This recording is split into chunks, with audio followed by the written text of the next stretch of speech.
scared the hell out of me. I was like, okay, that scared me, but I thank you for listening because it's actually a DJ. Okay, so here's the deal. I couldn't even look up. I was just like, I can't look up because, okay. Hello, what? Okay, so thank you for moving in place. Thank you for moving in place because that was a very intense thing for a DJ to do, is to sit in front of you and play these songs and connect it to the music. And did you happen to see Afrofuturism? Yeah. Did you happen to hear it? Yeah. Did you happen to hear the combination of music and video and the cosmic slop of Afrofuturistic soul? Yes. Okay, so then my work is done here. No, but really, it's an interesting thing to have the opportunity to, I guess, talk about the music and the images. I want this to be a little more interactive. Like, give me a word that comes up for you or that came up for you when you saw this and heard the music. Drums? Space.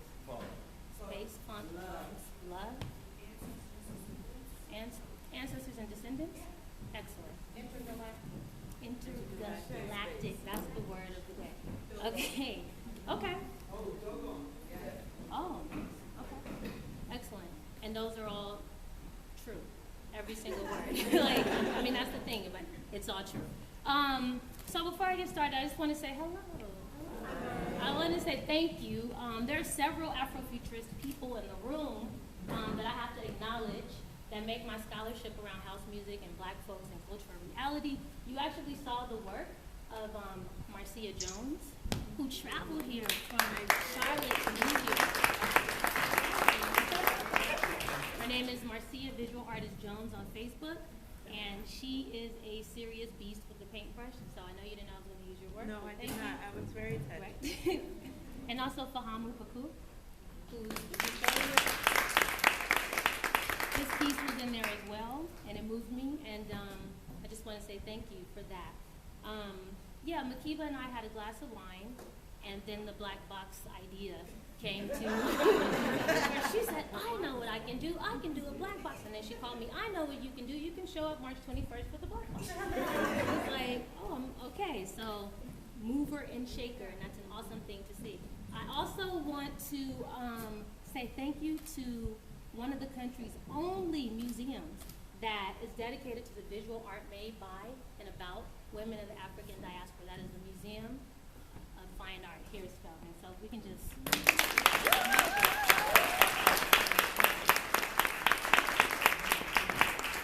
Also, the staff at the Auburn Avenue Research Library and African American Culture and History,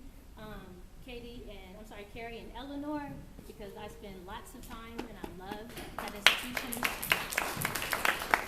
as well as the Schomburg. I'm in there a lot, first name basis, and one of the most amazing things is to have a conversation with a librarian or an archivist. It's a beautiful thing. We just talk about everything from galaxies to the dodo. So, and my plan is to kind of hang around until someone hires me or one of the I can work for you if you let me. So, and lastly, I would like to say thank you to Tanana Reeve Adu, Spelman's Cosby Chair in the Humanities. Thank you so much for inviting me and for having me. Yeah, she's fierce, and I think plugged into some awesome juju and like how this whole thing came together. The buzz, the films, the culture, just the energy, people from around the nation, and even I would say some South Africans reached out to me like, is it gonna come to Joburg? And so it has a serious buzz, and I'm glad to be a part of it, and just all of the women involved with making this entire event possible. So thank you. Welcome to Planet Rock, Techno, House Music, and Afrofuturism. My name is lynnée Denise, DJ lynnée Denise, and I'm not an academic. I'm very much a DJ whose education comes from digging in the crates, reading the liner notes, and chasing the story of music in the African diaspora and beyond. DJs can be seen as gatekeepers for the community's music vault. We comb through thousands of pieces of music, preserving the story and history of artists and groups in the same vein as an archivist. We pay close attention to the production, creation, conception of an album, tracing its social relevance to the geopolitics of the cities where genres are born. closely examine the historical context that connects our songs to the larger story of what Paul Gilroy calls the Black Atlantic. Really, I'm generalizing, and that's what DJs should be. That's what I would love for them to be. That's what my personal mission is to provide entertainment with the thesis.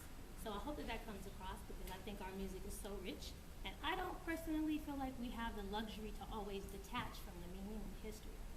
So my mission is to make sure that we understand the context of our songs and of our voices and of our lyrics and our words, of our experiences. So let's try to imagine the soundtrack to Octavia Butler's Parable of the Sower series. Would it be scored with deep bass tracks and active strings that carry us through Lauren Olamina's journey from the dystopic, resource-deprived zombie nation that Los Angeles has become? Or hyper-jazz ballads that capture the suspense, the despair, the fear, and the range of emotion experienced by the northward movement of the Earthsea community? For anyone who questions the role that electronic, techno, or house music plays in the celebration of the fantastic arts and the literary legacy of Octavia Butler, in the words of George Clinton, I ask you to open your funky mind and you can fly. In other words, free your mind and your ass will follow.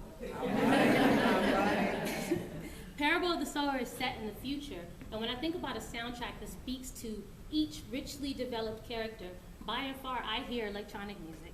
Not electronic and mechanical or electronic and robotic, but an electronic soulful music that epitomizes imagination, reprograms the present, and claims lineage to jazz, gospel, blues, funk, reggae, and hip hop, which is why the Clark sisters had to take us out, right? That's a powerful thing, and so I wanted to make sure that their voices were heard. Do you want to hear the sound of what I imagine coming out of out of the Parable of the Sower series?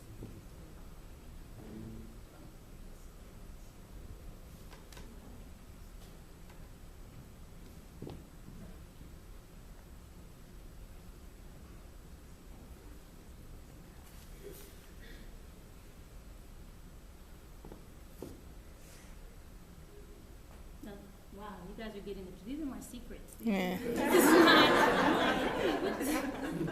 are my secrets, and so I did not expect this to be projected. So,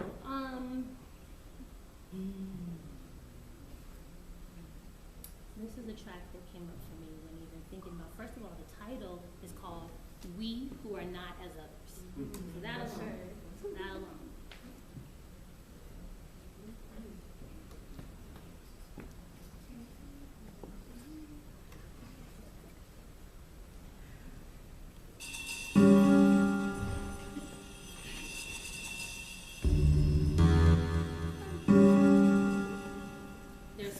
There's brimstone, there's addiction to pharmaceutical drugs.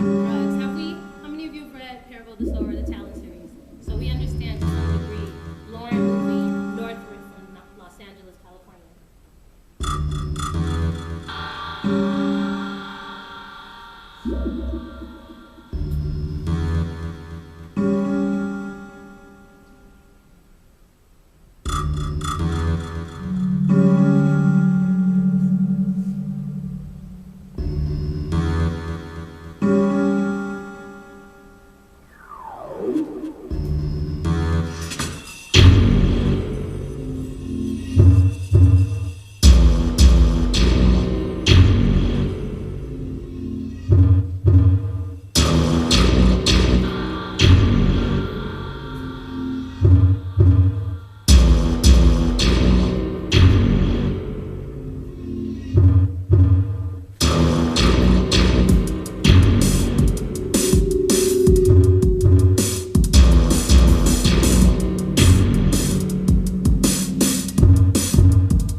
Interestingly enough,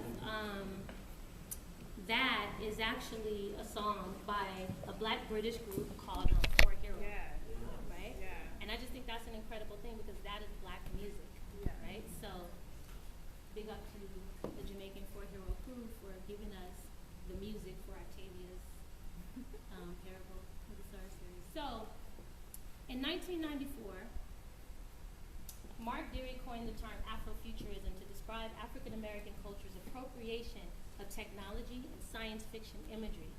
This black appropriation he explains as ripping off the empire's brutally cold hardware. He explains this as ripping off the empire's brutally cold hardware and refunctioning it into weapons of mass resistance that makes a tinny irony when claimed against the everyday ugliness of the 21st century. No parking on the dance floor. And is an 80s song performed by the space-age funk group Midnight Star, and the sentiment is clear. Dance floors hold the stories of black pain and suffering and have held them for the past 9 decades, and DJs, many of whom are masters of technology, have provided musical pedagogy of the oppressed, helping us to reach for the cosmic slop that explains this troubled earthly existence. There is no room on these dance floors for idle movement. Deary says that African Americans are, in a very real sense, the descendants of alien abductees.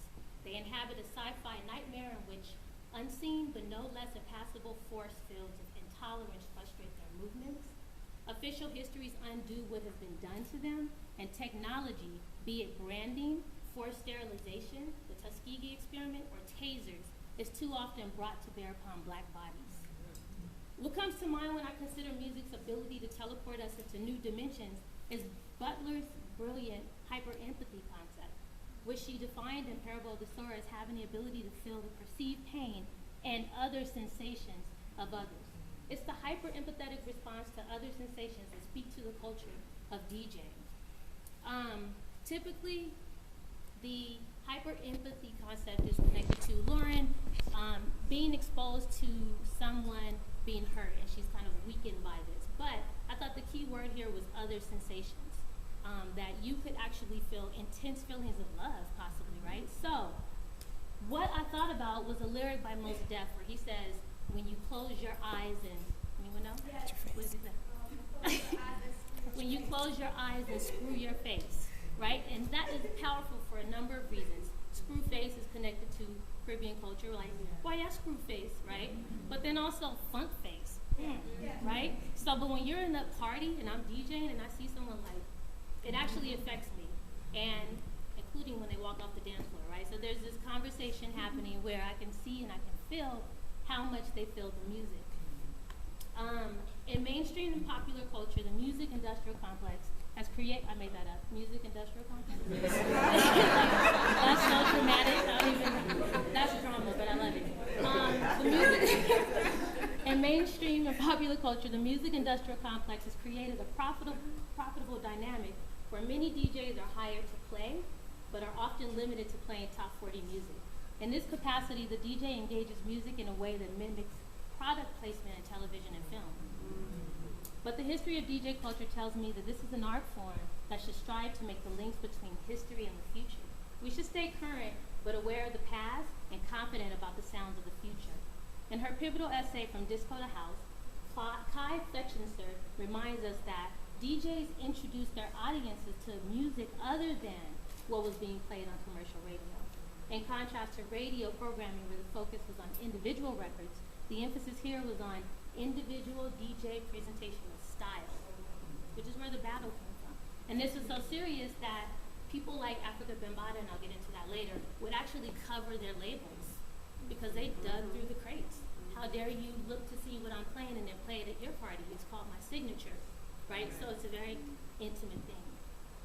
So I wanted to give you a brief history of the DJ because of the many producers of contemporary electronic music started out as DJs. This means at the core, house and techno music are products of DJ culture. And there's also a magic that happens between the DJ and the audience. And like I said, this can be linked to hyper-empathy.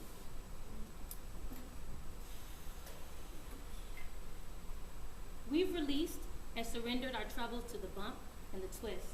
Lindy hopped into freedom fighter movements and tap dancing to black nationalist circles and ciphers that move us from the margins to the center of American culture. From the cha-cha to the wop, black bodies have used music and movement as an expression of liberation and freedom. And with music and technology, we've created alternative realities, new philosophies, funky cosmologies, and multiple identities. Music is a place where we can redefine space and race. And historically, hundreds of Black artists, spanning across decades, have resisted rigid rules that restrict intergenre exploration such as jazz fusion or Black rock, to the detriment of pedestrian listeners who rely on commercial media outlets to learn about music.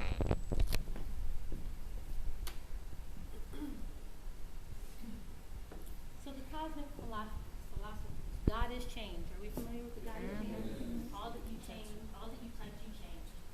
Can we say this together? Yes. Let me start. 1, 2, 3. All that you touch, you change. All that you change changes you. The only lasting truth is change. God is change. So there is an entire language and movement that existed long before the term Afrofuturism was introduced. And there is no better way to talk about this than to look at and spend a little time with the interplanetary antics of sun rock. So before I even talk about that, I'd rather